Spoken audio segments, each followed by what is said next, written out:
give everyone about one more minute. If you are at a computer or anything like that, I did drop a link into the chat via Zoom. We've been trying to come up with some good ways to make these meetings more interactive for our coaches as well as parents when we do coaching education. If you're able to, if you're not on the road or anything like that, and it's not going to be dangerous to you or anyone with you, it would be great if you were able to connect there. We'll still continue to follow it. Obviously, my screen's being shared for Zoom, but it'll give us a way to allow you to have some anonymity with some responses to questions that we might pose, as well as a couple other things moving forward. So give everyone a couple minutes, just in case anyone is able to do that. And then we'll go from there.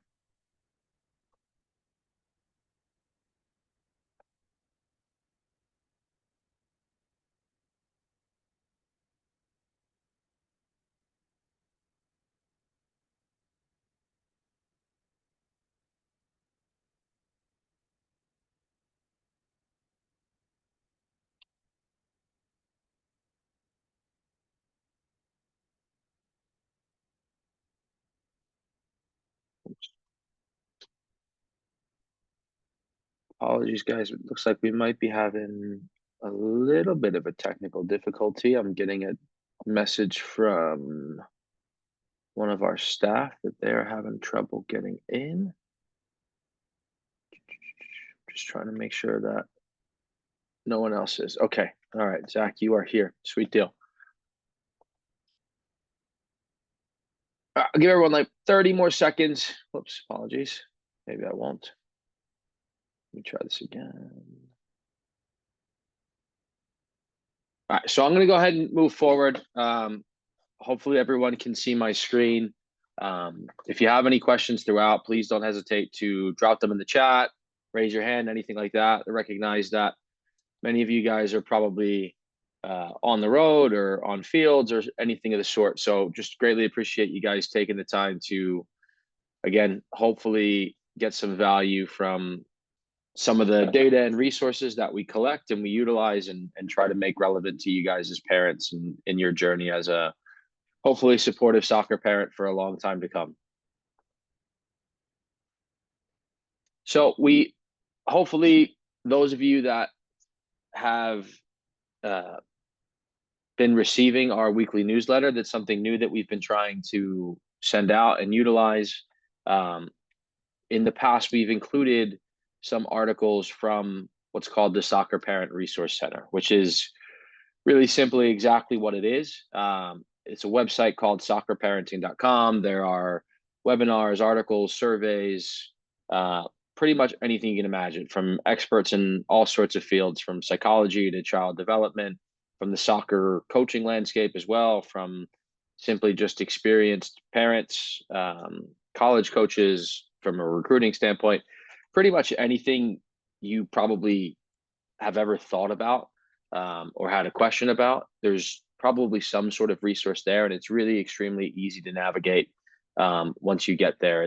There's a lot of tabs that list exactly the types of topics, and you can go through, and there's a lot of great data in there as well. It's created by a woman named Sky Eddy, who I was lucky enough to meet at a former coaching convention. She's a former Division I player and coach. She's played professionally, actually in the local area with the Philadelphia Freedom back in the day. And she's a great woman, and it's such a great tool that we use, obviously, for us in terms of coming up with some of the stuff that is important for us and relevant to our parents. But regardless of what you might be interested in, there's really something there for just about everybody, including we utilize it for our coaches as well in terms of trying to hopefully engage you guys and how to handle certain things that might come up throughout a season. So to kind of align ourselves with that, their core beliefs, and this is all that they do, as you can imagine, is really managing and trying to help soccer parents become knowledgeable and help them obviously have a better relationship and more success and more enjoyment and fulfillment out of the journey as a soccer parent, but also they help coaches and they help clubs um, with some of the things that we like to talk about. And again, trying to make sure that regardless of where you get the information from, um, that the valuable things that are on that website get to as many parents as possible, get to as many coaches as possible to make sure that hopefully we can create a good environment for the players and develop players, which is ultimately our goal. So just to go through their core beliefs, it's a strong and supportive community of level-headed and like-minded parents and coaches will inspire players. A more collaborative environment between coach, parent, and the club is in the best interest of player development. When parents seek information about how to best support their player, great things will happen. And youth soccer parents will be difference makers when it comes to improving the game.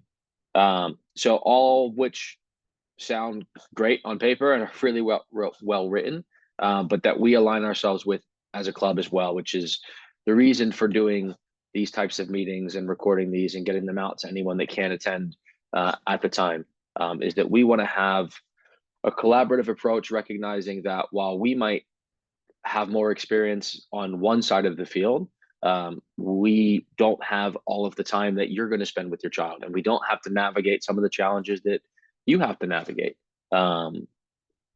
So recognizing all of that and making sure that there's a relationship there and a collaborative effort, and understanding that ultimately we want what is best for the child. And even though sometimes decisions may not always look that way, or something may happen that is interpreted in a different way, ultimately we want to do everything we can to make sure that we're creating an environment where we're all on the same page to the best of our ability. We all have the best interests of the kids in mind. We all have the challenges that both sidelines might have, whether it's as a coach, whether it's as a parent, to make sure that we have that common ground to stand on for the betterment of the environment for the kids. So one of the things that Sky does at Soccer Parenting, which is really cool, is there actually an annual soccer parent survey, and basically she gets over 1,000 to 1,200 survey responses, and basically there's a lot of questions, which we're going to go through some of the data today and kind of go through what that tells us and how we can utilize that to make an impact for the kids. But it's an extensive survey that she does every year, and then she publishes it in January of each year, and then basically goes through and tries to use that data to figure out where the needs might be for you guys as soccer parents, for coaches, for clubs, whatever it might be. But we're going to just go through some of that data, and then a lot of times we'll jump back just to kind of see what that means to us, and how we can improve it all, hopefully, at the end of the day. So this question was obviously on a scale of 1 to 10. Would you agree that the soccer club is meeting your needs as a soccer parent? So obviously you can see here it's 7.07, which is a slight increase across the country, which is a good thing to see in terms of hopefully more and more clubs are really taking into consideration what your needs as a parent are, and not just focusing on just maybe the soccer field or just the child, but making sure that your needs are met. Because ultimately, one of the phrases that I like to use is that I will never spend as much time with your kids as you will. So obviously we need to take that into consideration as well. The second one here, apologies, I start to have to move around some of the things on Zoom as well. On a scale of 0 to 10, how satisfied are you with the soccer club when it comes to you personally feeling a sense of community or belongingness to the soccer club? Obviously that is 6.72, which is slightly less than people that felt their needs were, and it's a slight decrease from previous years as well. Ultimately, from looking back through all of the data and hearing from Sky as well, the biggest, the highest this rating has ever been was actually during COVID, because obviously all of us as clubs had to be really creative and unique in terms of finding solutions to try to still have that sense of unity and still try to meet as many needs as we could, even though it was more challenging. And then obviously, I think just from a standpoint of the fact that as people during that time, we couldn't really get that sense of belonging as many other places.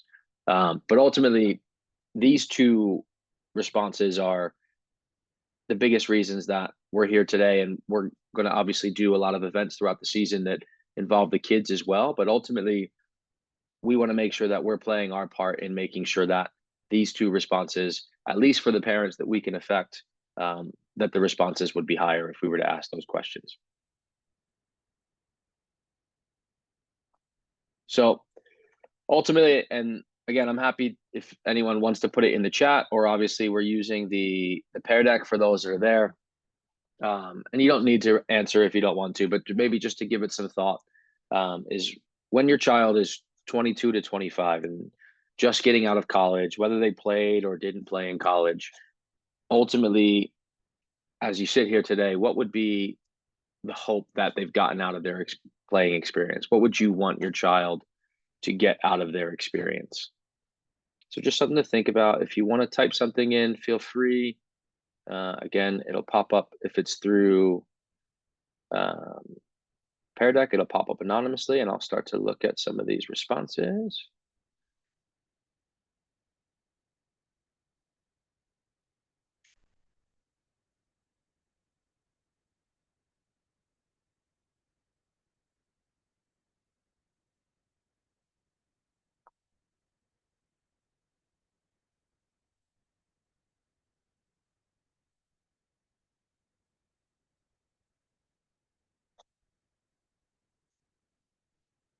So obviously the one in here that everyone can see, and again, recognizing that a lot of you guys are busy and it's a crazy time of the night in terms of chauffeuring kids around as well. But obviously, that they got the experience of being on a team that played for each other. Great answer. Character, discipline, great memories, resilience, discipline, teamwork, great memories. So all great answers.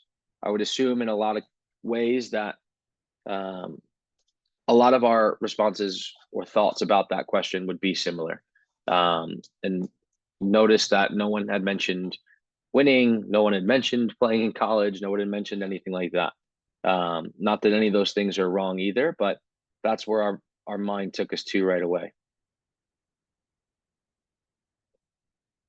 So what we're going to talk about today, and always keeping whatever your answer would have been to that question in mind, and making sure that, again, if those are the things that we want our kids to get out of the experience, how can we positively affect that as the adults and make sure that that's the case?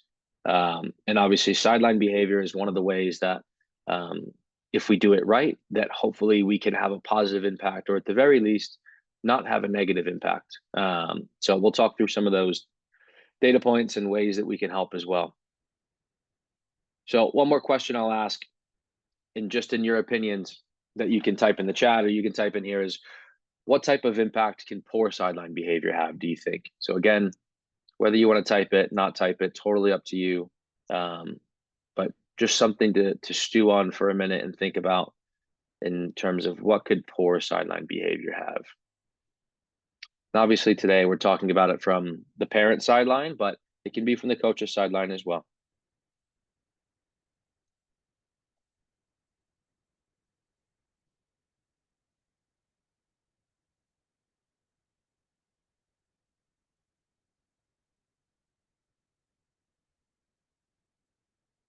Give everyone a minute if anyone feels comfortable.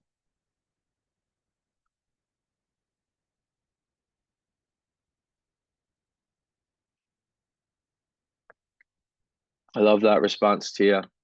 Can make the player turn away from their love of the game, question their abilities, and have negative self-worth. Team motivating, blame, right? All obviously negative things, which goes without saying if it's poor sideline behavior. But again, obviously, the bare minimum for us as adults has to be that we avoid that. At the end of the day, the very bare minimum expectation for not just parents in our club, but in general as adults should be, whether it's in a school setting, whether it's in a soccer setting, whether it's in anything that involves any of our children.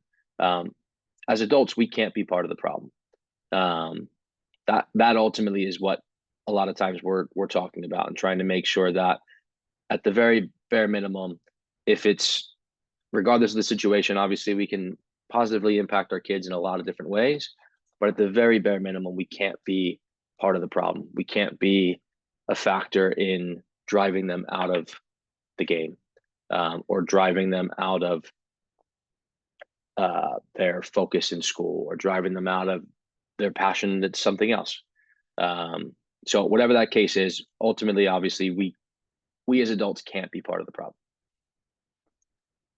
So I think you guys pretty much would have hit on a lot of this, but just a few of the impacts of negative sideline behavior that came to mind when putting this together.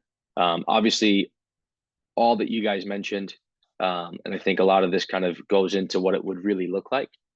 So obviously, it can put pressure on players, and external pressure that's already not within them, and their internal pressure to want to perform and want to do well and want to win. I don't think anyone's kids show up at the field wanting to lose or wanting to perform badly. Um, and obviously, in a team sport, and especially in soccer, where it's very collaborative and not scripted, and things can go all over the place. And we're asking a lot of players in terms of making decisions and stuff like that. Putting pressure on them can obviously have a really negative impact, to the point that I think Tia made, is it can drive them away from the game. Um, Tia, I'm happy to talk about that afterwards if you want to hang out for a bit. We're gonna go through this, but I'm happy to deal with some of that, and that'll be a topic for another discussion that we actually put together as well. So obviously the pressure on players, and that can come again from coaches, it can come from parents, but ultimately we want to remove that external pressure, because there's already a pressure within them, whether we think so or not, regardless of how they may behave. There's always that internal pressure to want to succeed and want to do well. Um, One of the big ones is obviously transferred behaviors to players, and the photo to the right, obviously, of this man. And again, to kind of allude to the newsletter that we sent out before, this is a clip from a video that we sent out, that has a similar message to the one that we're trying to get across today. But obviously, we would never want our kids to portray some of the things that we've seen, maybe not on our sidelines, hopefully not on our sidelines, but maybe at other sporting events or anything like that. We obviously want our kids to grow up and learn to treat people with respect. We want them to learn how to communicate. We want them to learn how to collaborate. I'm sure if some of the things we saw on sidelines, or at least from my own experience, some of the things that I've seen on sidelines over a decade of coaching, we would never stand for our kids doing it. So again, to go back to the point that we can't be part of the problem, we can't expect kids to see us do it and not have that have an impact on them. Kids of all sorts. Zach here is on the call. Actually, he was a school psychologist, and he's our director of operations. He'll tell you as well as I do, and he's more the expert in this field, but children learn their behaviors from somewhere. And we don't always have control over where that behavior comes from. It might come from school, a classmate. It might come from a teammate, whatever the case might be. It might come from another family member when you go to a family party. But ultimately, kids are copycats. They learn their behavior from somewhere. So we need to make sure that we're not unintentionally giving any reason to copy these behaviors that we'd never want them to do themselves. And then something that probably really doesn't get thought about all that often is the attrition of referees. And not to say that ultimately that's obviously not our wheelhouse or our goal, or we don't have any direct contact with referees except on game day. We're not in that space, but at the same time, we're going to go through exactly why that can be a problem, and it can be a problem on the players and their experience as well. And it's something that we can try to have a positive impact on. So again, back to some of that data from the annual survey that I was mentioning earlier. On a scale of 0 to 10, how satisfied are you with yourself when it comes to your role as a soccer parent?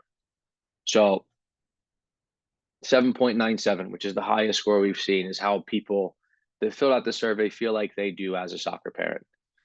Again, seems like the highest score so far. The thing that I push back against that still is 79 is a C. And I don't think any of us strive to have a C when it comes to parenting our kids. So ultimately, obviously, while it's a good thing that that's higher than the other scores, there's still so much room for growth that we can all be a part of as well. On a scale of 0 to 10, do you feel you are adequately educated and equipped as a soccer parent to be able to properly support your child? 7.56, which is up from the year prior, which is obviously a good thing. It's trending in the right direction. This has become more and more of a topic and more of a sticking point, um, especially in youth sports for obvious reasons. But it's something that I think a lot of people, for some of the horror stories that we've seen, either on the sidelines or online or anything like that, it's becoming more and more of a common topic, not just from soccer clubs, but I'm sure in other sports as well. And ultimately trying to make sure that while obviously you guys all do a terrific job of parenting your kids, for some people, you might have no experience in soccer and some of the challenges that comes with. Some of us, myself included, played soccer in a completely different time and landscape from what it is now. So there's a lot of different and nuances to it that ultimately obviously stem like being a good parent and having the right character, the right morals and the right values will obviously go a long way, but there's still challenges that we can help each other through from our past experiences as well to make sure that we can show up for our kids when it's all said and done. So on a scale of 1 to 10, how satisfied were you with your behavior on the sidelines during games? So we move the bar higher once again, and it's 8.71. So again, people in general are pretty satisfied with their behavior. Again, 87, still a B. I'm going to just throw that in there, still a B. And in my opinion, there's not really a reason that, while it might not totally ever be possible because we can always set the bar higher, there's no reason that this can't be a 10, right? Because 8.71 means that there was at least one time or two times where anyone that filled out the survey felt as though they did something or said something they shouldn't have.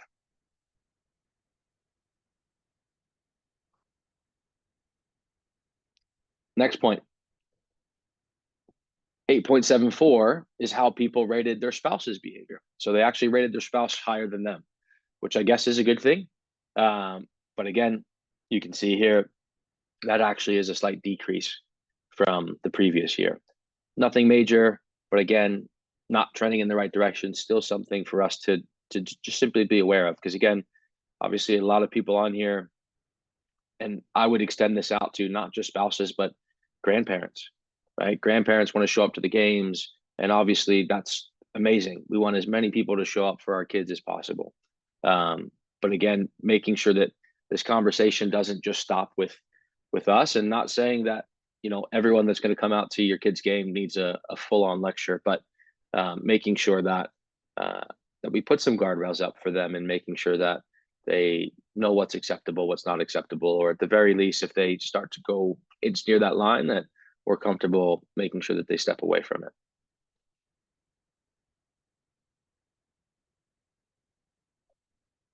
In terms of other parents on kids' teams, so the same parents that voted themselves as 8.6, 8.7, um, voted the rest of their child's teammates' families as a 7.64 in terms of the behavior.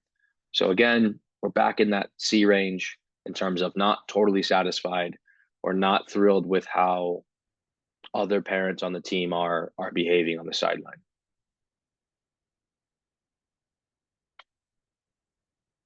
And then when it comes to the other team, this is where it drops the lowest, and this is the lowest score inside the entire survey, 6.35. So that's how we would view other teams' behavior. And again, this isn't a survey that's by any means specifically our parents or even alluding to our parents in the slightest way, but it's things that from across a wide variety of parents and clubs and levels, this is how people feel. So ultimately, it's something to consider, um, and try to be part of hopefully a positive change in the future. And again, this is one of the bigger decreases year over year. So went from 6.49 to 6.35, which doesn't seem all that big, but in a survey that has over 1,000 responses, it's quite a few people that would have dropped their ratings. And the second lowest one right here, and this is what we kind of alluded to earlier, is on a scale of 0 to 10, how satisfied are you with the quality of refereeing that you witnessed at your child's game? And that's a 6.66. And I can speak directly from an incident this past weekend. I've spoken with a couple parents, and not to put any blame on the referee, but it was a young, inexperienced referee, and parents were a little alarmed and concerned with the physicality and aggression in the game. And obviously, physicality and aggression is a part of the game, and those can be learning moments for the kids. Ultimately, we want the kids to be safe. That's top priority number one. And obviously, the refs have a role to play in that. So it's just something to keep in the back of the mind as we go through and kind of talk about exactly what that data tells us. But again, where we're viewing people, our lowest rankings across the country are in the quality of referees and the quality of sideline behavior from opponents. And then I believe this is the last piece of data that I included here. And it's, again, out of those 1,000 plus survey responses, it ultimately comes down to if you had the option, and this is something that you can think about with your child's coach as well. Within soccer, a different sport, whatever the case would be. If you had the opportunity to choose what type of coach education your child's coach went through, 60% of people said they would prefer that to be about interpersonal skills and relationship building and trust building rather than actually about the game of soccer. So again, just something to think about. And you look, obviously, a lot of people still fall on both sides of these fences. It's 60-40, but it skews towards making sure that kids are learning the right behaviors, making sure they trust their coaches, making sure their coaches value them as a person before a soccer player, making sure that they're building relationships and making sure that it's a positive environment within the team and not necessarily just on what the kid is learning on the field in terms of technique or tactics or decision making or physicality or anything like that. So something to consider. So ultimately, all the data is great, right? And I'm sure all of us would, if we were to ask those same questions, would rank things slightly differently based on our past experiences and whatever the case might be. Hopefully the data is something to kind of chew on, reflect on, but ultimately, when we look at this data, what does it mean? Because it's all fine and dandy to have it in a spreadsheet, to have it on paper, but how do we, again, use it to make an impact and choose what to do next? So what the data does tell us, again, alluded to it already, none of us are perfect, right? Those scores range from C and D territory to B plus, nothing in the A category, right? So obviously there's room for growth, regardless of how we view ourselves or how we think we're doing. Obviously, and ultimately the reason that you guys would have chosen to get on this call is that you do want to improve and you want to be better. And it's the reason that we do it as well. Another thing is I think we tend to point the finger, and that's not necessarily referring to us or anyone on the call, but I think that survey goes to show that a lot of times I think we don't necessarily reflect on the way that we should, because in most cases was everyone that filled out that survey was their team's behavior always better than the opponent's, and by that significant of a margin? Probably not really, unless everyone that filled out that survey has an amazing team and an amazing environment, an amazing coach, and an amazing set of parents. That's probably not the case. But when we view it through rose-tinted glasses, then obviously we tend to think others are the problems rather than looking within. And again, talking about skills that we want our kids to develop, that's got to be up there as well. Again, been alluding to it for a bit now, but the quality of officiating is poor. Trust me, as a coach, and as a coach that coaches 3-year-olds up until high school and has coached in college, it's not exclusive to youth soccer. It's not exclusive to club soccer. It is a challenge. And we'll get into some of the reasoning and stuff like that. But ultimately, it's something that we have to live with in the current moment. And then the last piece is that we value the phrase that we use internally is connecting before correcting. So we value the coaches really focusing and emphasizing on the interpersonal side before or more so than the soccer side. So while that soccer knowledge might be important, we don't value it as highly as, again, the environment and the way that we can make children feel as people. And again, Tia's comment earlier alludes to it when it was about their self-worth, right? And making that impact and valuing that over their soccer needs, for lack of a better phrase. And again, I think the thing that when we tie this all back into sideline behavior,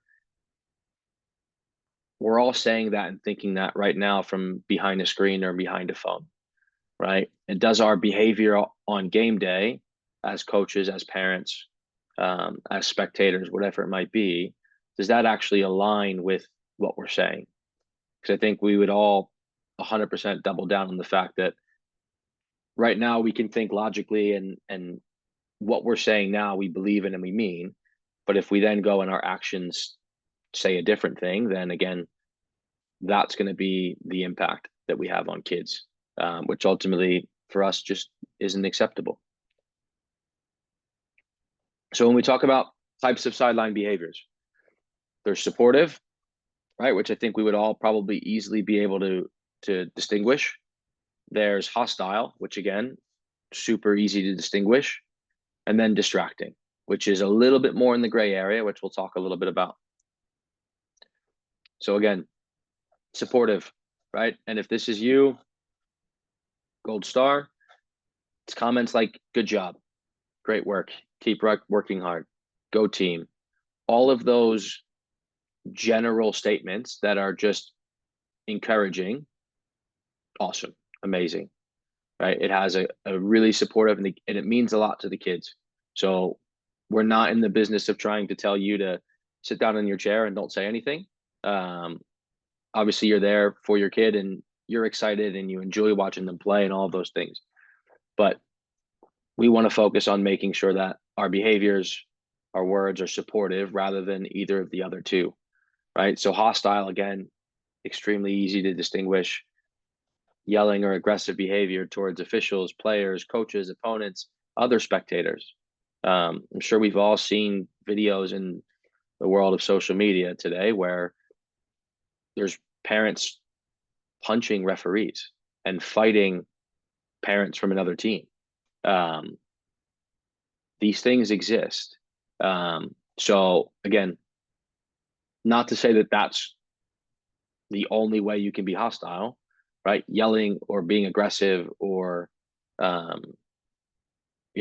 abusing an official is, I'm not going to say it's as bad, but obviously it's hostile. And again, if we're talking about treating kids respect and the behaviors that we want them to learn, I don't think any of us want our children to grow up to be hostile adults or volatile adults. And then distracting. Again, this is probably where it can sometimes get a little bit confusing because it can come with all of the right intentions and trying to help your kids. But phrases like kick it, shoot it, pass it, up the wing that have some element of instruction to it can be distracting, and it might not seem like it. And again, it might seem like we're trying to help, and you are trying to help, and we value that intention. And again, it's obviously significantly better than hostile behavior. But if we really want to push that bar towards that A grade, for lack of a better phrase, We're going to go into why it's important that we even do our best to stay away from those distracting behaviors. And even though sometimes you might be right, you might be asking them to do the same thing that the coach is trying to do. And as a club, we try to share what we're working on in training so that you're aware of those things and you're aware of the language and the verbiage and things like that that we use with the kids. Because we want you to understand it and see it. That way you can hopefully really assess your child's development. But obviously, at the end of the day, we want to make sure that the coaches can coach and the parents can be the supportive outlet, more so than anything else. So, impact of hostile behaviors, which most of it goes without saying. We talked about player pressure. Obviously, a lot of time that leads to burnout, which someone mentioned earlier as well. A pretty alarming stat for anyone that's not aware is, as of right now, approximately 75% of players will stop playing by the time they're 11. And just a decade ago, that age was 13, which doesn't seem like a crazy difference, 11 to 13. But in a decade, let me backtrack for a second. The number one reason kids quit, I'm sure everyone could guess, is that it's not fun anymore. They're not having fun, whether that be because of pressure from a coach, pressure from a parent. And look, sometimes there's other interests involved and things like that. But ultimately, we can have a positive impact, or again, at least not a negative impact, on pushing kids away from the sport. And applying pressure is not something that's going to obviously be a positive impact. So when I think about it that way, to some degree, as adults, we've had a large role to play in kids quitting youth soccer 2 years earlier than they were a decade ago, which is super alarming. Because where do we go from here if we don't try to rewrite some of the wrongs that we've done in the past? Because obviously we can't get to the point where kids are stopping playing at 9 years old.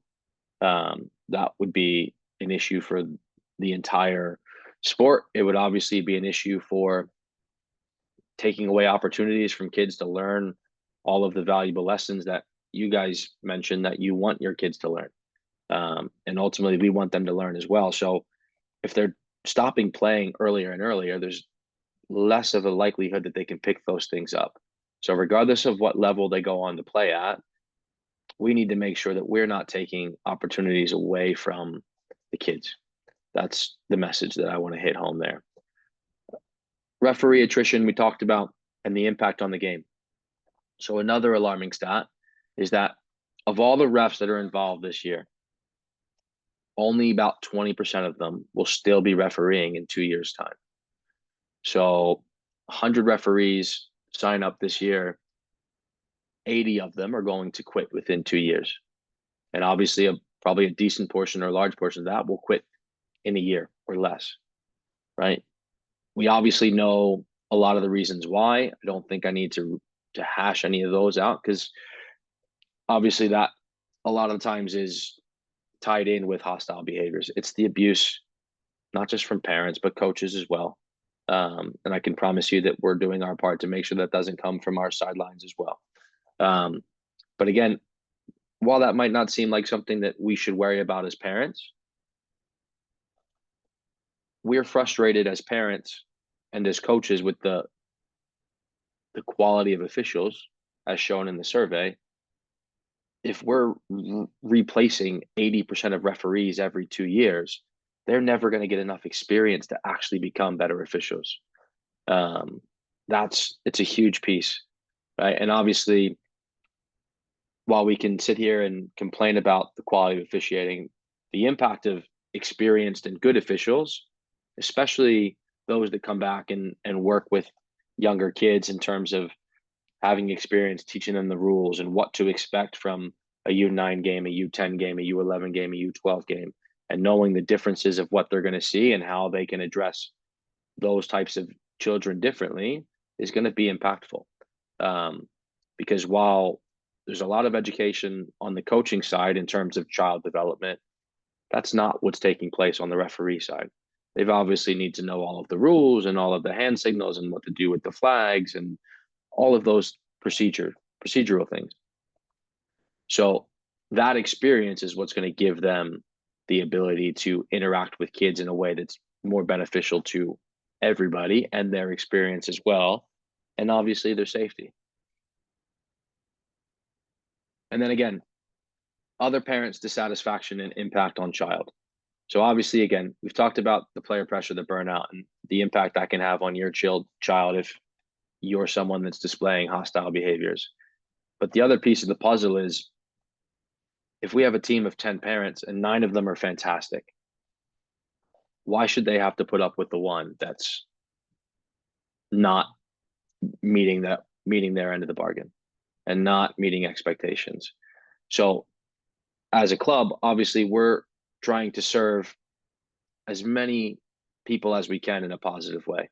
And to go more granular, your coach is obviously trying to make sure that everyone has a great experience. We never want anyone to be in this position, but we can't sacrifice the experience of 9 people and 9 families for one. It just doesn't make any logical sense. It's not the right thing to do for kids as a whole. So again, that's something that we have to consider as well, is it's not just in a vacuum. We're at the game and we can do whatever we want and then we'll pat our kids on the back afterwards, right? It's how are we being perceived by others? Just like when we go into a new job or whatever the case is, and we have an interview and you have to make an impression and things like that. Not to say that we shouldn't be able to be comfortable and be ourselves, but again, just keeping in mind that we're impacting other people's experiences as well.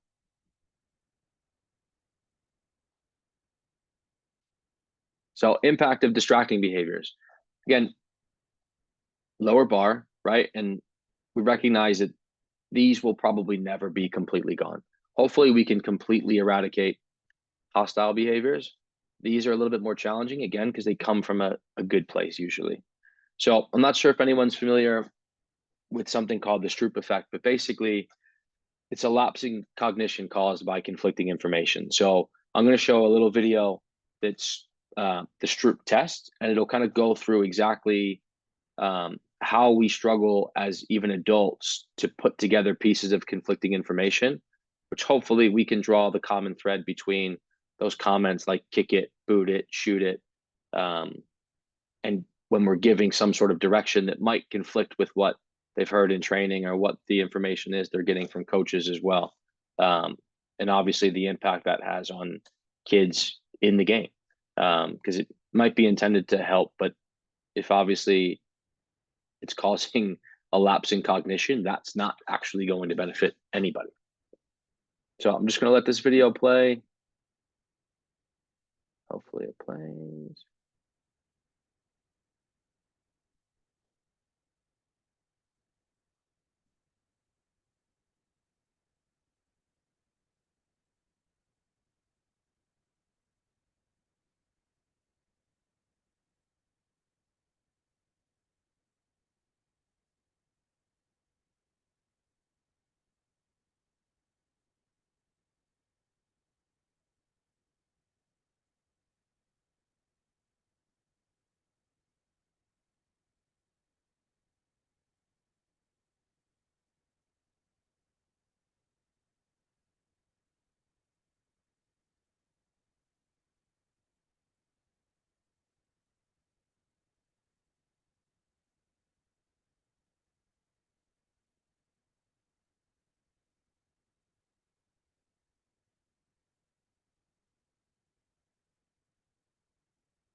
Okay, so I know a little bit of schoolwork that you didn't know you were going to have there, but um, hopefully it gives a at least a relative idea of how when we're asking kids to do something in training or do something in the game, and their parent or another person is saying something that might be conflicting, and it might even be something that we've told you that we're working on, but it might not be the right moment or the right situation or whatever the case is.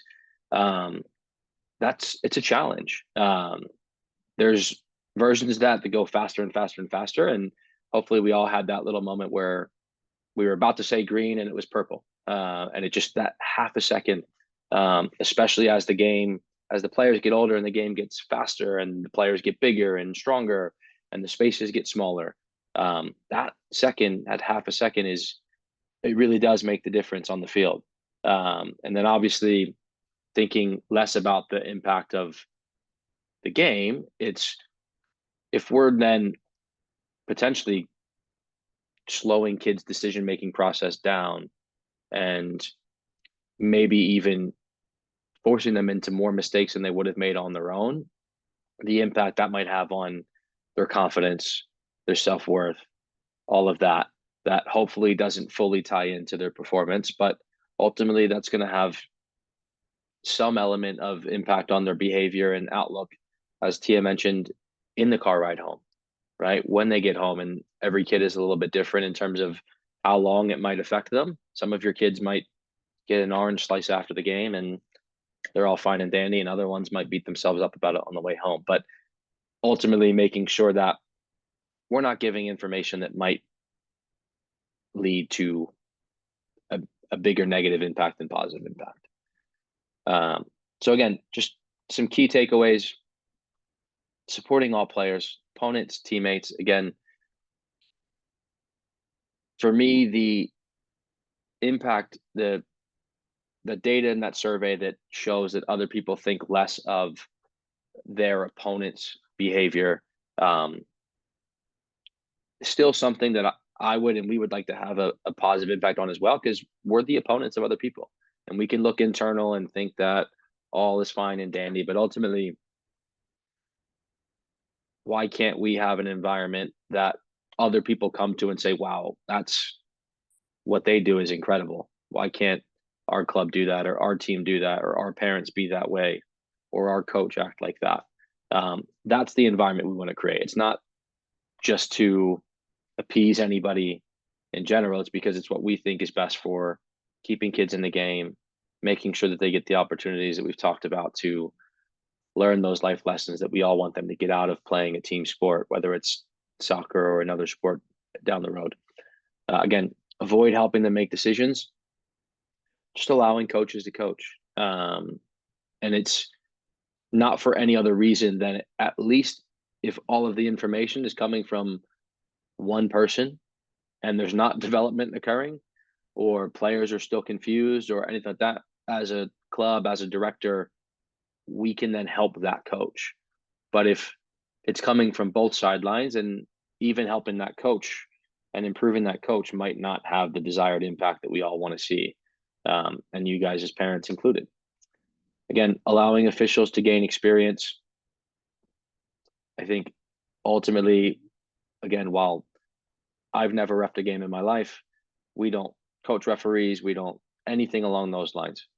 But ultimately, that's going to have a positive impact on the environment, on the game for our kids.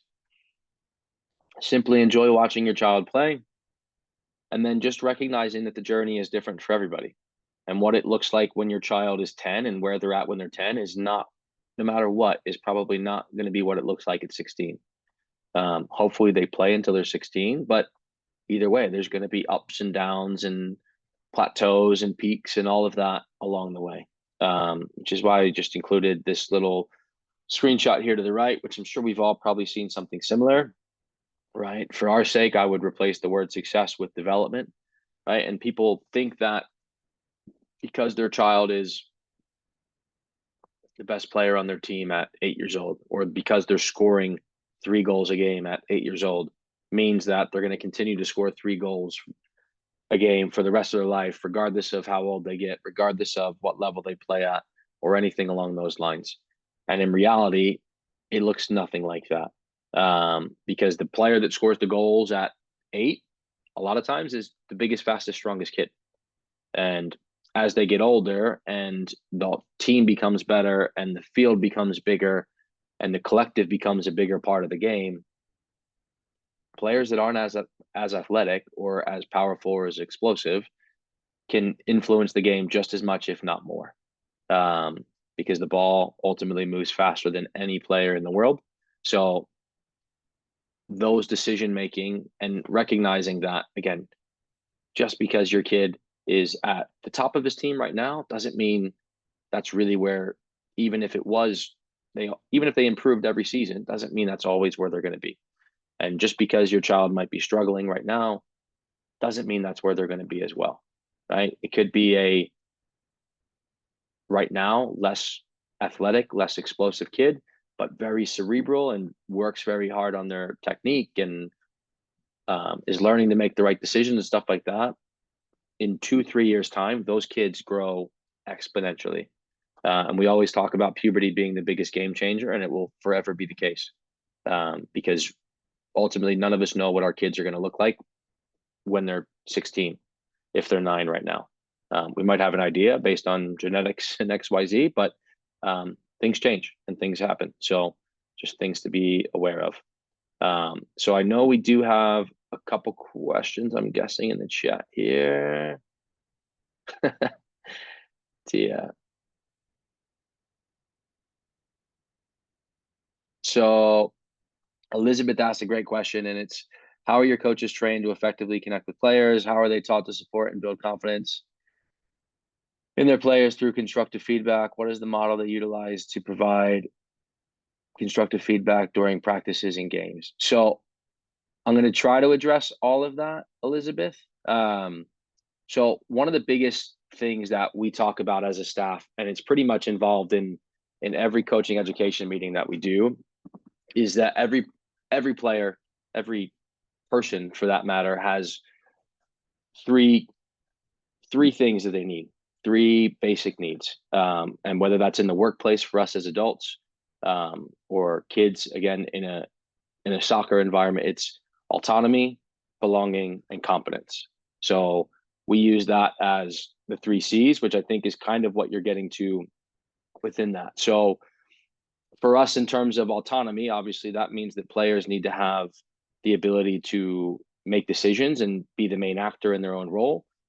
So a lot of that is tied into how we do training and the methodology behind that in terms of making things games based, where it's not scripted from the coach, where we're not doing a ton of unopposed passing patterns or passing through cones or dribbling through cones, because ultimately that leaves players with no decision and they're just doing what coach told them to do. Belonging, obviously, every coach is a little different in terms of their personality, but obviously we want everything to be inclusive, trying to make sure that every player is. So take a step back. In the emails that you guys receive that have the training blocks, and you'll see a lot of times where some of the holistic and culture pieces are like shake hands, high five, things like that. And whether it's a handshake, whether it's a fist bump, like things like that, in terms of like just teaching kids to recognize that the players, the coach, anyone there that's associated are there for the same reason and are there, and we have a shared bond in that way, to do things like that. Obviously, belonging as well for us is not just at the team level, although you'll see it more so for, I'll use the Halloween tournament that's coming up in October as an example. So within that, our club hosts that tournament, and we do things like a pumpkin decorating contest, like team costume contest, and things like that. So that then creates moments and opportunities for the teams to bond over creating a pumpkin, to obviously decide what they want to be as a team. Obviously, that tournament in itself skews a little bit more fun than competitive, and obviously those are moments as well. So trying to create those moments as well, in terms of not just making everything so soccer focused. Obviously, using soccer as a vehicle to create that environment. And then competence goes without saying. Obviously, we need them to improve. So we use guided questions.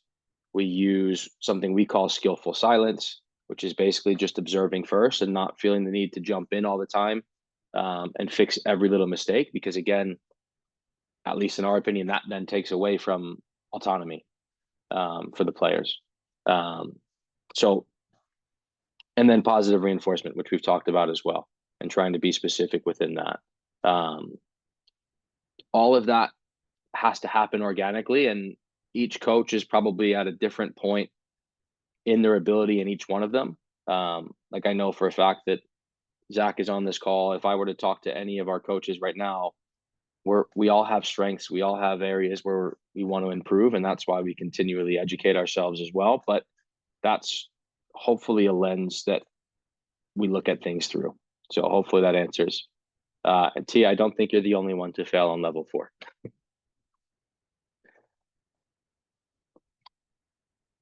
Of course. Are there any other questions? I'm gonna stop sharing my screen at this point. And I'm glad to hang out for a little bit, and answer any other questions that come up. If you would prefer to, again, raise your hand rather than put through the chat, that's more than fine. I've got a couple minutes here, and then unfortunately I do actually have to jump on another meeting. So if you don't have any questions, greatly appreciate your time and jumping on. Again, it really is genuinely appreciated. Just the fact that you have the willingness to take time out of your busy schedules to hopefully learn and improve for the sake of your kids. So T, I think you're raising your hand. I meant more through the feature, but I just asked you to unmute, so you should be able to go. Hey, John. Yeah, Thank you. how are you? Of course. I'm good. Thank you for everything tonight. Yeah, no, the only thing I really I struggle with the car ride home Sure. conversation.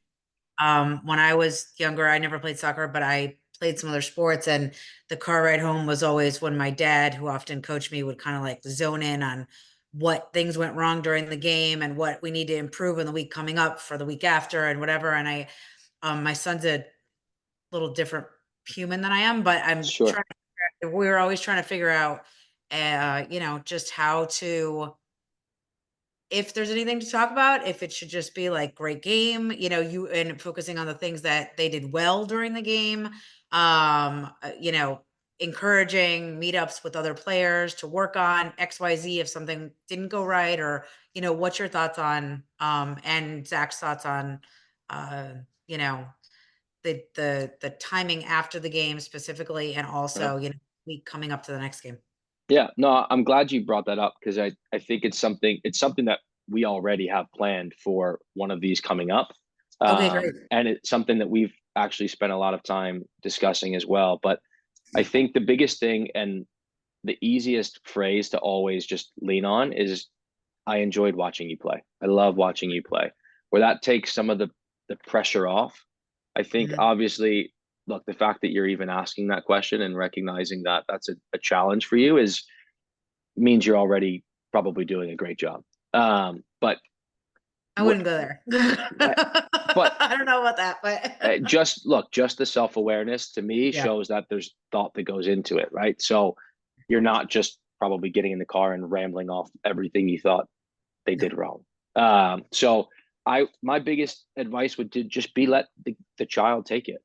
If Okay, they want to talk about the game, then obviously provide insight and what you thought about the game. But what I would say is, I would definitely refrain from it, because in the same way that as coaches we try to make as little, even if it is coach led, like, because obviously we're creating the environment. Like, we call our coaches, we try to use the phrase environmental architects, which I think as parents in the car ride is a similar way to look at it. Is, mm, can you just create a safe space where if he wants to talk about it, he can. If he doesn't, it's okay, and there's no yep, pressure to. I think that's the biggest thing. Someone okay, recently said to me, and this is more skewed towards as they get a little bit older. Like I think of it through the lens of obviously for the high school team that I coach, like all of our games are live streamed and there's video and stuff like that. For that age group, as they get older, a good rule of thumb is not to talk about anything unless you can show them video. Because just talking about it through the lens of what you thought or how you recalled it might be different than how they perceived it. Okay. And like as a parent, I know sometimes it's really easy, and as coaches too, it's really easy for us to think about what we would have done differently. Hmm. But I think what we remove in that situation is how the child's vantage point changes how they perceive that situation. Whereas, Okay. like, we're looking at it from the outside, looking in, and we're Right. not having to look around at all of our surroundings. When a kid that's maybe in the middle of the field is trying to perceive all of that and make the best decision that they can, where we might have seen a pass that looks available to us, but it doesn't look available to them. So all of those things, I think, is it's a without dancing around it. I think it's allowing the kid to drive that process because there's no black and white. There's no definitely this is right or definitely this is wrong. The whole game is objective ultimately, because obviously, again, different teams will play completely different ways, and that goes at any level. So I think it's important to just let them have that safe space. And to kind of throw another stat at, there's actually an article that we alluded to this in one of the previous newsletters as well, but there was a poll of, I think it was 1,000, it might have been 100 Division 1 athletes polled and asked what their least favorite thing about their youth sports experience was. And this is multiple sports, not just soccer. And the number one answer was that car ride home. So it's kind of crazy to me to think about that, where of all the things that they can be upset about in youth sports, the car ride home with mom and dad was the thing that stuck out the most. And there's extenuating circumstances there. If they're Division 1 players, they probably did a lot more traveling than players within our environment are right now, but it's still something to just be aware of. So appreciate that. But we're gonna dig way more into it as well, Right. and Awesome. really see to try to give the best data behind it and things like that, as well as not just in our experience, if that makes sense. Okay. Sounds great. Of course, appreciate it. All right. Well, does anyone else have any further questions? I'll give about a minute here. If not, I'm sure again a lot of you guys are in cars or on fields or anywhere else. So, okay. I am not seeing any more questions. If you have any and you just didn't have the time or didn't feel the need to um, bring them up now, please feel free to reach out. Happy to, again, be a resource in any way that I can. And if it's something that is on a psychology level above my pay grade, that's why we have Zach here. So we're happy to, again, just do our part in making sure that you guys feel supported and equipped to create the environment that I think all of us at the end of the day want the kids to have. So again, greatly appreciate your time and look forward to seeing all of you guys hopefully this weekend on the field. Take care, guys.